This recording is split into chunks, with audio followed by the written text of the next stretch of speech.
എല്ലാവർക്കും സുഖമാണല്ലോ അല്ലേ? ഇന്നലെ നമ്മളൊരു ചാനൽ ആങ്കറിനെ വിമർശിച്ചുകൊണ്ട് സംസാരിച്ചു. ഇന്നലത്തെ വീഡിയോ കണ്ട് നിങ്ങൾക്ക് എല്ലാവർക്കും അറിയാമായിരിക്കും. ആ പെൺകുട്ടി മുരളി ജയൻ, അദ്ദേഹത്തോട് ചോദിച്ച ചോദ്യങ്ങളുടെ ഒരു രീതി, അദ്ദേഹത്തോട് സംസാരിച്ച ആ ഒരു അല്ലെങ്കിൽ അദ്ദേഹത്തോട് പെരുമാറിയ ഒരു രീതി, അതിനെയൊക്കെ വിമർശിച്ചുകൊണ്ടാണ് നമ്മൾ സംസാരിച്ചത്. എന്നാൽ ഇന്ന് മറ്റൊരു ആങ്കറിനെ അഭിനന്ദിക്കാനാണ് തോന്നുന്നത്. കാരണം അതും ഒരു പെൺകുട്ടിയാണ്. ആ പെൺകുട്ടി മുന്നിലിരിക്കുന്ന വ്യക്തിക്ക് കൊടുക്കുന്ന റെസ്പെക്റ്റ്, അവരൊരു ആർട്ടിസ്റ്റ് ആയതുകൊണ്ട് മാത്രമല്ല, മുന്നിലിരിക്കുന്നത് ഒരു ഗസ്റ്റാണ്, നമ്മൾ അവരോട് എങ്ങനെ പെരുമാറണം എന്ന് വളരെ വ്യക്തമായിട്ട് ആ കുട്ടി കാണിച്ചു തരുന്നുണ്ട്. അതോടൊപ്പം തന്നെ ആ ആർട്ടിസ്റ്റ് ആരാണെന്നും ആ ആർട്ടിസ്റ്റിന് എന്താണ് പറയാനുള്ളത് എന്നൊക്കെ നമുക്ക് അറിയാനുണ്ട്.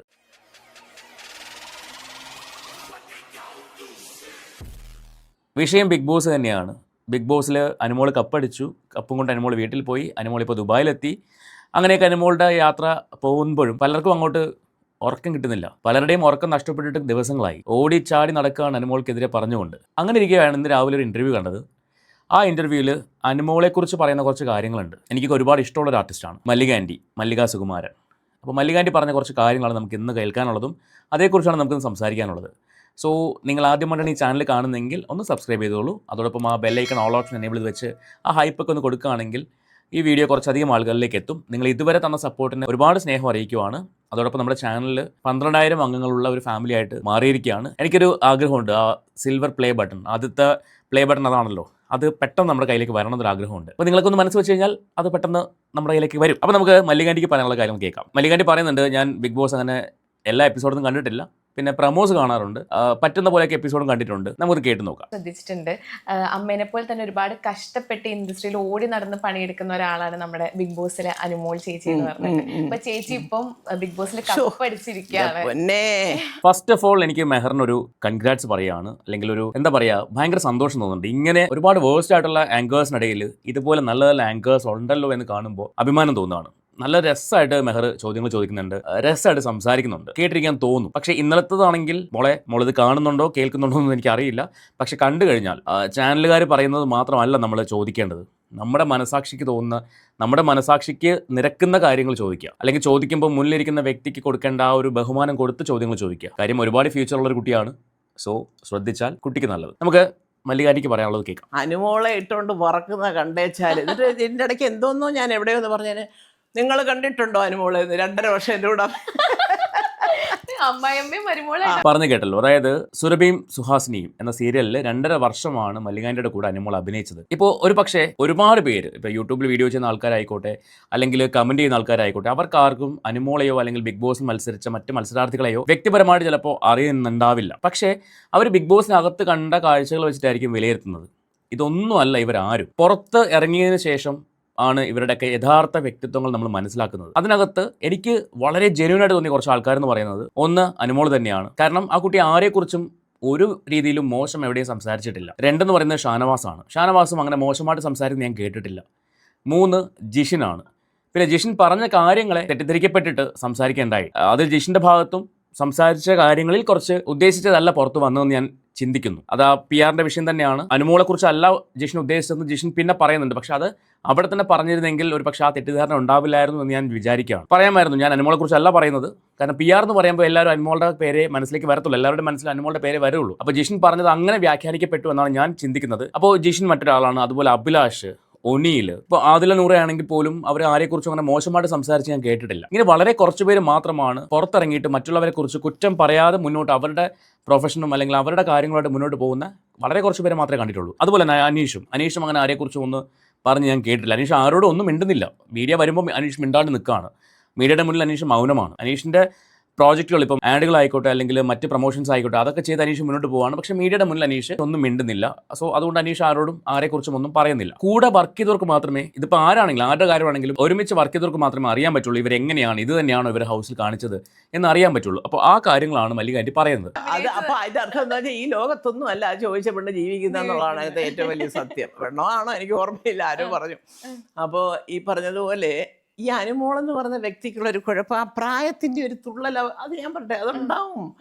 അവളിങ്ങോട്ട് അഭിനയിക്കാൻ വന്നു, ആ കുട്ടി അതിനിങ്ങനെ ആകെ മൊത്തം ഒരു എക്സൈറ്റ്മെൻറ്റ്. ഉടനെ ഒരു ഉദ്ഘാടനത്തിന് വിളിച്ചു, അവിടെ വിളിച്ചു, ഇവിടെ വിളിച്ചു. ഇപ്പം മറ്റേ കൊച്ചു കണ്ടില്ലേ, ഒന്ന് ദുബായി പോയപ്പോഴത്തേക്ക് ലോകം പിടിച്ചടക്കിയെന്ന് വിചാരിക്കുന്നത്. അത് ആ കുട്ടിയുടെ കുറ്റമല്ല, അവരുടെയൊക്കെ ഒരു മാനസിക സന്തോഷമാണ്. എനിക്ക് പ്ലെയിനിൽ കയറി അവിടെ പോയി ഇവിടെ പോയി എന്നൊക്കെ പറയുന്നത്. അത് ആ പറഞ്ഞത് രേണുസുധീനെയാണ്. രേണുസുധി ദുബായി പോയി, ബഹ്റിനിൽ പോയി, ഒക്കെ തിരിച്ചു വന്നു. ഭയങ്കര സന്തോഷമാണ് ആ കാര്യങ്ങളിലൊക്കെ. പക്ഷേ അതിനകത്ത് ഒരു കാര്യം എനിക്ക് പറയാനുണ്ട്. ഞാൻ കഴിഞ്ഞ ദിവസം ഒരു വീഡിയോ കണ്ടു. ഈ പ്രതീഷ് ഉണ്ടല്ലോ, രേണുവിൻ്റെ കൂടെ ആൽബത്തിലൊക്കെ അഭിനയിച്ച പ്രതീഷ് വന്നിരുന്ന ഒരു വീഡിയോ ചെയ്തിട്ടുണ്ട്. ആ വീഡിയോ കണ്ടിട്ട് അല്പത്തരം എന്നേ എനിക്ക് പറയാനുള്ളൂ. രേണു ദുബായി പോയി അല്ലെങ്കിൽ രേണു ബഹ്റിനിൽ പോയി അവിടെ ഷോ ചെയ്യുന്നു അല്ലെങ്കിൽ പാട്ട് പാടുന്നു, ഇതൊക്കെ നല്ല കാര്യങ്ങളാണ്. അതിനെ ഈ പ്രതീഷിന് പുതിയൊരു വിഷയം ഉണ്ടാക്കാൻ വേണ്ടിയാണോ എന്ന് എനിക്ക് അറിയില്ല. കാര്യം അങ്ങനെ ഒരു വീഡിയോ ചെയ്യുമ്പോൾ എന്തായാലും ആൾക്കാർ ഇത് റിയാക്ട് ചെയ്യും, പ്രതീഷിനെ വീണ്ടും എയറിൽ കയറ്റും. അതിനൊക്കെ വേണ്ടിയാണോ എന്നറിയില്ല, കൂടുതൽ റീച്ചിലേക്ക് പോകാൻ വേണ്ടിയാണോ എന്നറിയില്ല. പ്രതീഷ് പറഞ്ഞ കാര്യം എങ്ങനെയാണ്, ഇപ്പോൾ വാടാ കളിയാക്കരൊക്കെ ഇപ്പോൾ വാടാ, കണ്ടില്ലേ രേണു ചേച്ചി ദുബായിൽ പോയിട്ട് പ്രോഗ്രാം ചെയ്യുന്ന കണ്ടില്ലേ, പാട്ട് പാടുന്ന കണ്ടില്ലേ, കളിയാക്കന്മാരൊക്കെ ഇപ്പോൾ എവിടെയാണ്, നിങ്ങൾ എവിടെയാണ് നിൽക്കുന്നത്? ബിഗ് ബോസിനകത്ത് വിന്നറായിട്ടുള്ള ആൾക്കാരും ബിഗ് ബോസിനകത്ത് റണ്ണറായിട്ടുള്ള ആൾക്കാരും ഒക്കെ ഉണ്ടല്ലോ, അവരൊക്കെ ഇപ്പോൾ എവിടെ നിൽക്കുന്നു? രേണു ചേച്ചി എവിടെ നിൽക്കുന്നു? പ്രതീക്ഷ അറിഞ്ഞോന്ന് എനിക്കറിയില്ല. അനുമോൾ ഇപ്പോൾ നിൽക്കുന്ന ദുബായിലാണ്. ഇപ്പോൾ രേണുവിനെ പ്രതീക്ഷ സപ്പോർട്ട് ചെയ്യാം, ഒരു പ്രശ്നമില്ല. അതിന് മറ്റേ കാര്യം എന്തിനടുത്ത് പറയുന്നത് എനിക്ക് മനസ്സിലാവുന്നില്ല. അല്ലെങ്കിൽ അവരുടെ പ്രോഗ്രാമിൻ്റെ ഷെഡ്യൂൾ ചാർട്ട് പ്രതീഷിൻ്റെ കയ്യിലാണോ ഉള്ളത്? ഒന്നും അല്ലല്ലോ. പ്രതീക്ഷ രേണുവിനെ സപ്പോർട്ട് ചെയ്തോളൂ, രേണു നല്ലത് ചെയ്താലേ ഞങ്ങൾ നല്ലതെന്നേ പറയത്തുള്ളൂ. രേണുവിൻ്റെ നാവ് പിഴയ്ക്കുമ്പോഴാണ് ഞങ്ങളും എടുത്തു വെച്ച് സംസാരിക്കുന്നത്. പലർക്കും ഒരു വിചാരമുണ്ട്, ഞങ്ങൾക്കെന്തോ ഈ പറയുന്ന ഞങ്ങൾ വിമർശിക്കുന്ന ആൾക്കാരോട്, ഞങ്ങൾക്കെന്തോ യൂട്യൂബേഴ്സിന് അല്ലെങ്കിൽ റിയാക്ഷൻ വീഡിയോ ചെയ്യുന്ന ആൾക്കാർക്ക് ഇവരോടൊക്കെ എന്തോ വ്യക്തിപരമായിട്ട് വൈരാഗ്യമുണ്ട്. ഒരു വൈരാഗ്യമില്ല, സത്യസന്ധമായിട്ട് പറയട്ടെ, ഒരു വൈരാഗ്യമില്ല. അവർ ചെയ്യുന്ന പ്രവൃത്തികളെ വെച്ചാണ് ഞങ്ങൾ സംസാരിക്കുന്നത്. പ്രത്യേകിച്ച് ഞാൻ സംസാരിക്കുമ്പോൾ പാസ്റ്റിലേക്ക് പോകത്തില്ല. ഇവർ ആരുടെയും പാസ്റ്റ് ചകഞ്ഞ് പോകാറില്ല. അവരെന്താണോ ആ സമയത്ത് സംസാരിക്കുന്നത് അല്ലെങ്കിൽ ആ സമയത്ത് പ്രവർത്തിക്കുന്നത്, അത് വെച്ചിട്ട് ആ മാറ്റർ സംസാരിക്കും. അത് സംസാരിച്ച് ഞാൻ എൻ്റെ വഴിക്കങ്ങ് പോവുകയും ചെയ്യും. ഇതാണ് എൻ്റെ റിയാക്ഷൻ വീഡിയോ എന്ന് പറയുന്നത്.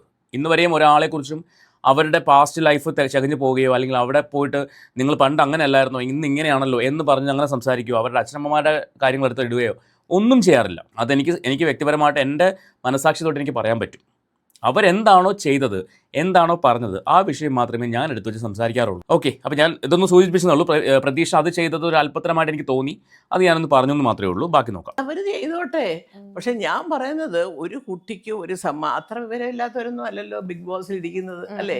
എന്തുകൊണ്ടാണ് എന്ന് ചോദിച്ചാൽ ഉടനെ PR, പിന്നെ എന്നാ ഞാനൊരു 25 ലക്ഷമായിട്ട് PR പോവാം, ബിഗ് ബോസ് എനിക്ക് കിട്ടുമോ? അല്ല, എനിക്ക് അറിയണേറ്റൊക്കെ പലർക്കും ഉള്ളൊരു മറുപടിയാണ് PR കൊണ്ട് കപ്പടിച്ചു എന്ന് രായ്ക്കിരായ്മാനം പറഞ്ഞുകൊണ്ട് നടക്കുന്ന കുറച്ച് ആൾക്കാരുണ്ടല്ലോ. ഞാൻ പേരൊന്നും പറയുന്നില്ല, വിട്ടു. ആ ടീമുകളൊക്കെ ഞാൻ വിട്ടു, പേരൊന്നും പറയുന്നില്ല. അങ്ങനെയുള്ളവർക്കൊരു മറുപടിയാണിത്. 16 ലക്ഷം കൊടുത്തിട്ട് കപ്പടിച്ചു, എന്നാൽ 25 ലക്ഷം ഞാൻ കൊടുക്കാം, കപ്പടിക്കാൻ പറ്റുമോ എന്ന് എനിക്കൊന്ന് അറിയണമല്ലോ എന്നാണ് മല്ലികാന്റി പറയുന്നത്. ശരിയല്ലേ? അവിടെ PR കൊടുത്ത വേറെ ആൾക്കാരില്ലേ? ആ PR കൊടുത്തവർ തന്നെ വന്നിരുന്നിട്ട് ആ കുട്ടി PR കൊടുത്തു അല്ലെങ്കിൽ അനുമോൾ PR കൊടുത്തു എന്ന് പറയുന്നതിൽ എന്ത് ലോജിക്കാണ് ഉള്ളത്? ഇപ്പോഴും പറയുന്നത്, ഞാൻ കഴിഞ്ഞ ദിവസം അപ്പാനയുടെ ഒരു വീഡിയോ കണ്ടു. അപ്പാനി PR കൊടുത്തിട്ടില്ലേ? ഞാൻ തന്നെ അപ്പാനയുടെ PRന്റെ വിഷയം എടുത്ത് വെച്ച് സംസാരിച്ചിട്ടുണ്ട്. ഒരിക്കൽ ആങ്കർ അപ്പാനോട് ചോദിക്കുന്നുണ്ട്, അനുമോളുടെ PR ആണല്ലോ അപ്പാനി ചേട്ടനും PR ചെയ്തെന്ന് കേൾക്കുന്നുണ്ടല്ലോ, അനുമോളുടെ PR അല്ല എൻ്റെ PR ചെയ്തത്. അപ്പം ആങ്കർ വീണ്ടും ചോദിക്കുകയാണ്, അപ്പാനി ചേട്ടൻ്റെ PR ഉണ്ടായിരുന്നോ? ഇല്ല അല്ല, PR ഉണ്ടായിരുന്നോ? ഇല്ല, എനിക്ക് PR ഇല്ലായിരുന്നു. ഇത് നമ്മളൊരിക്കൽ സംസാരിച്ച വിഷയമാണ്. അപ്പോൾ ഈ PR കൊടുത്തിട്ടുള്ള ആൾക്കാർ തന്നെ മറ്റൊരാൾ, എൻ്റെ 2 കാലിൽ മുടന്നുണ്ട്, അവൻ്റെ ഒരു കാലിലേ ഉള്ളൂ, അവൻ്റെ ഒരു കാലിലെ മുടന്നാണ് ഏറ്റവും വലുത് എന്ന് പറയുന്ന ടീമുകളാണ്. ഒന്നും പറയാനില്ല, ബാക്കി നോക്കാം. വെറുതെ അതായത് എന്താണൊന്ന് അറ്റാക്ക് ചെയ്യാൻ പറ്റുന്നത്? അതിനാണ് ഇപ്പോൾ ഈ ചെറുപ്പക്കാർ ആൺപിള്ളേർ ഇറങ്ങിയിരിക്കുന്ന ഒരു ക്യാമറയായിട്ട്. നാണമില്ലേ ഇവന്മാർക്കൊക്കെ? ഞാൻ പറഞ്ഞത് ചിലരുണ്ട് കേട്ടോ, ഞാൻ അതിനകത്ത് ചില 1-2 റീൽസും ഇതിലൊക്കെ ഞാൻ അപ്രീഷിയേറ്റ് ചെയ്ത് ഞാൻ പറഞ്ഞിട്ടുണ്ട്. കാരണം അത് ചിലർ നല്ല വിലയിരുത്തലുകൾ പറയും, അത് കറക്റ്റാണ്, നമുക്കും കാണുമ്പോൾ തോന്നുക. നമുക്ക് കണ്ടപ്പോൾ തോന്നിയ കാര്യം വേറൊരാൾ പറയുമ്പോൾ ഇവൻ കൊള്ളാമല്ലോ നമുക്ക് തോന്നും, അല്ലേ? അല്ലാതെ ചുമ്മാ ഇത് പറഞ്ഞപ്പോഴാണ് കഴിഞ്ഞ ദിവസം നമ്മൾ ഈ ബിൻസി അപ്പാനി വിഷയത്തിൽ ആ വീഡിയോ ലീക്കായത്. വിനൂസ് ഹബ്ബ് അങ്ങനെ എന്തോ ചാനലിൻ്റെ ആള്, അതായത് കഴിഞ്ഞ വർഷം സിജോനെ സപ്പോർട്ട് ചെയ്ത ആളാണ്.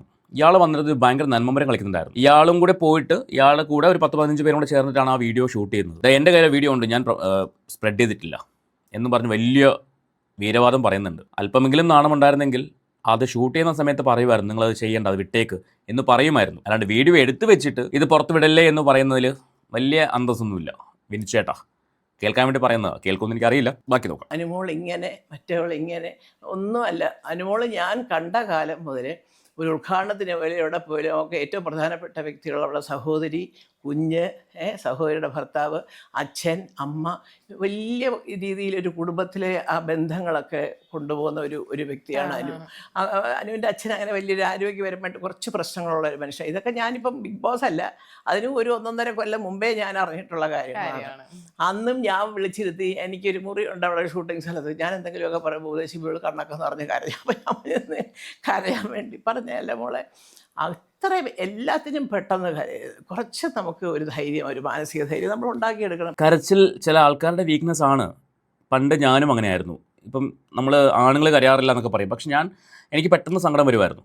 പെട്ടെന്ന് സങ്കടം വരും. ഞാൻ ആരെങ്കിലും എന്നെ ഒന്ന് വഴക്ക് പറഞ്ഞാൽ ഞാൻ മാറിയിരുന്നു, ആരും കണ്ടില്ലെങ്കിൽ പോലും ഞാൻ മാറിയിരുന്ന് കരയുമായിരുന്നു. ഇത് എൻ്റെ ഒരു വീക്ക്നെസ് അതായിരുന്നു. കാലം കഴിഞ്ഞപ്പോഴാണ് ഞാനത് മാറ്റിയെടുത്തത്. കരച്ചിൽ എന്ന് പറയുന്നത് അതൊരു വീക്ക്നെസ് ആണെങ്കിൽ ചില ആൾക്കാർ അവരുടെ ഇമോഷൻ ബ്രേക്ക് ആവുന്നത് അവിടെ ആയിരിക്കും. ആ ഇമോഷൻ ബ്രേക്ക് ആകുമ്പോൾ അവരത് കരഞ്ഞു തീർത്തു കഴിഞ്ഞാൽ അവരവിടെ തീരും, അവിടെ കഴിഞ്ഞു, അവരുടെ ആ പ്രശ്നം അവിടെ തീരും. ചില ആൾക്കാർ ദേഷ്യപ്പെട്ടായിരിക്കും തീർക്കുന്നത്. അത് ഓരോരുത്തരും അവരുടെ ഇമോഷൻ പ്രകടിപ്പിക്കുന്ന പല രീതിക്കായിരിക്കും. അതെല്ലാം ഡ്രാമയാണ് എന്ന് പറഞ്ഞ് നടക്കുമ്പോൾ ഈ പറയുന്നവർ ഇതൊന്നും ചെയ്യാത്ത ആൾക്കാരാണോ? ഇപ്പോൾ നിങ്ങൾ ചോദിക്കും അനുമോളെ വെള്ളപൂശാൻ വന്നതാണോ? അങ്ങനെ തോന്നുകയാണെങ്കിലും ഒരു പ്രശ്നമില്ല. കാര്യം എനിക്ക് ജെന്യൂനായിട്ട് തോന്നുന്ന ഒരു കാര്യം, എനിക്ക് ജെന്യൂനായിട്ട് തോന്നുന്ന ഒരു വ്യക്തിയെക്കുറിച്ച് ഞാൻ സംസാരിക്കുന്നു. ഇത് എൻ്റെ വ്യക്തിപരമായ അഭിപ്രായമാണ്.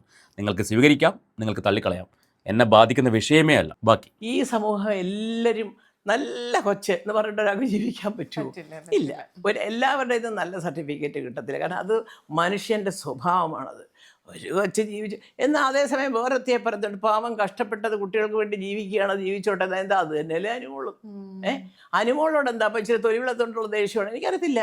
ഞാനിങ്ങനെ വിചാരിക്കും, എന്തിനാണ് ഈ കുട്ടിയെ ഇങ്ങനെ ആമ്പിള്ളേർ പറയുന്നത്? ഈ പെണ്ണുങ്ങൾ പറഞ്ഞാൽ അസൂയ കൊണ്ടാന്ന് പറയും. ഇത് വെറുതെ അവളിങ്ങനെ ചെയ്തു, അവളങ്ങനെ ചെയ്തു, അവൾ കള്ളിയാണ് മറ്റേ. പിന്നെ അവിടെ വന്നവരെല്ലാം ഹരിചന്ദ്രൻ മഹാരാജാവിൻ്റെ മക്കളല്ലേ. ഞാൻ കണ്ടു എല്ലാവരും അവിടെ എന്തെല്ലാം കാണിക്കുന്നത്. ബിഗ് ബോസിനകത്ത് വന്ന പെൺകുട്ടികൾ അവരുടെ വേഷവിധാനം വരെ എനിക്ക് ചിലപ്പോൾ തോന്നിയിട്ടുണ്ട്, ഇത്ര ആമ്പിള്ളേർ ചുറ്റിനും ഇരിക്കുന്നു എന്ന് എനിക്ക് തോന്നാറുണ്ട്. അതിനൊന്നും പറയണ്ട, അതൊക്കെ നല്ല പിള്ളേരാ. അനുമോളാ പ്രശ്നം.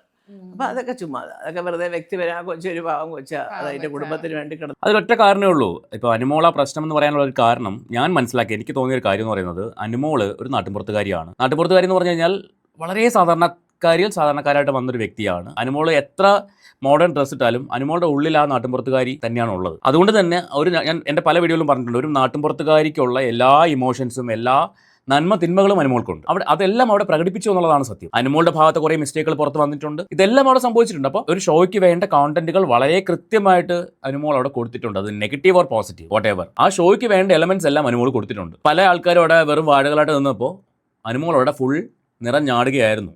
അത് എത്ര നമ്മൾ ഇല്ലെന്ന് പറഞ്ഞാലും സമ്മതിച്ചു കൊടുത്തേ പറ്റൂ, പറയാണ്ടിരിക്കാൻ വയ്യ. പല ആൾക്കാരും അവിടെ മാറി നിന്ന് നോക്കിക്കൊണ്ടിരുന്നപ്പോൾ കഴിഞ്ഞ ദിവസം ഒരാൾ ഇന്റർവ്യൂ എന്ന് പറഞ്ഞു, ഇവരെന്തിനാ അത് ചെയ്തതെന്ന് ഞാൻ നോക്കിക്കൊണ്ടിരിക്കുകയായിരുന്നു. അത് അവരുടെ ഗെയിമാണ്. ആ ഗെയിം നിങ്ങൾ കണ്ടുകൊണ്ടിരുന്നു, അവർ ഗെയിം കളിച്ചു.